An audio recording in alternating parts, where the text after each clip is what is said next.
Мұқағали мен Шегір. Авторы Арман Ысқабыл. 20-ға әлі толмаған бозбала кезіміз-ау деймін. Ауылда сыныптастар жиналып дүрілдетіп жаттық. Казгөге енді түскен шақ. Отырысымыз енді қыза бергенде, сырттан ентігіп кірген біреу, "Сені Шегір шақырып жатыр" деп мені сұқ саусағымен көрсетіп шығып кетті. Жүрегім су ете қалған рас. Оның аты аталғанда батырға да жан керек болып кетеді. Шегір біздің ауылдың атаманы іспетті. Ауыл деймін-ау, Нарынқол өңірінде Шегірден ықпайтын бөрікті жоқ шығар. Бізден 15 жастай үлкендігі бар. Бала кезімізде оның төбелестерін көріп өстік. Кімді болса да тек қана баспен ұрып құлатады. Не деген бас екендігіне әлі миым жетпейді. Ауылдағы бұзылған ескі моншаның қабырғасына қаланған кірпіштерді бірер саптаяқ сыраға бәстесіп, баспен сындырғанын өз көзіммен көргенмін. Өзінің көзі көк, шашы бұйра. Содан Шегір атанып кеткен болуы керек.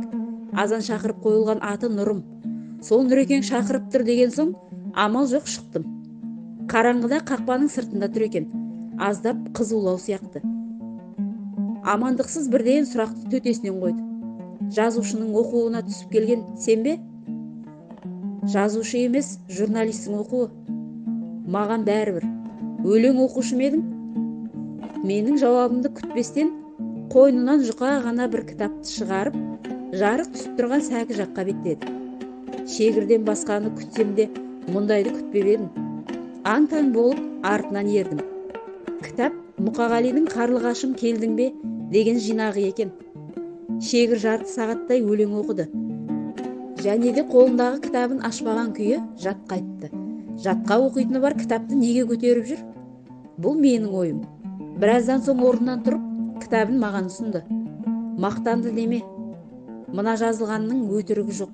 Мұқағалидың өз қолымен жазып бергені." Жинақтың алғашқы бетінде қазақтың бүгінгі батыры Нұрымға "Ер болса сендей болсын, Мұқағали" деген жазулар тұр. Ағам кетуге айналды. Қызығушылығым жібермеді. "Сонда сіз Мұқағалиді көрдіңіз бе?" деген сөз аузымнан қалай шығып кеткенін аңғармай қалдым. Басқа біреу болса тоқтай қалып мақтанар ма еді? Шегір өйтпеді. Артына қарамастан кете барды. Кейін бәрібір біліп алдым. Мұқағали мен Шегірдің кездесуін аңызға бергісіз оқиға дерсіз. Алматыдан шыққан автобус ол кезде жол жөнекей міндетті түрде шелекке аялдап, жолаушылар түстеніп алған соң Нарынқолға тартатын. Әйтеуір сол ауылда 2 сағаттан кем аялдамайды. Сондай күндердің бірінде ұлы ақын сыраханада шөлін басып тұрған ғой. Қалған жолаушылар асханаға кетсе керек. Бұл ауылда ұйғыр ағайындар көп тұратыны белгілі. Сыраханада суатқа бас қойғандай саптаяққа тұмсығын тыққандардың дені сол ұлттың өкілдері болса керек. Жалғыз тұрған ақынға әйтеуір бір сылтау тауып жабыла кетіпті. Көптің аты көп, жағдай қиынға айналған. Осы кезде Құдай айдап сыраханаға Шегір келіп қалмай ма? Сізге өтірік, маған шын әлгілердің 10 шақтысын Шегір көкеміз баспен ұрып сұлата беріпті.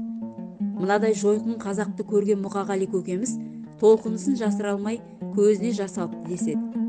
Сол кезде кітабын сыйлап, мен өз көзіммен көрген автографты жазып берген екен.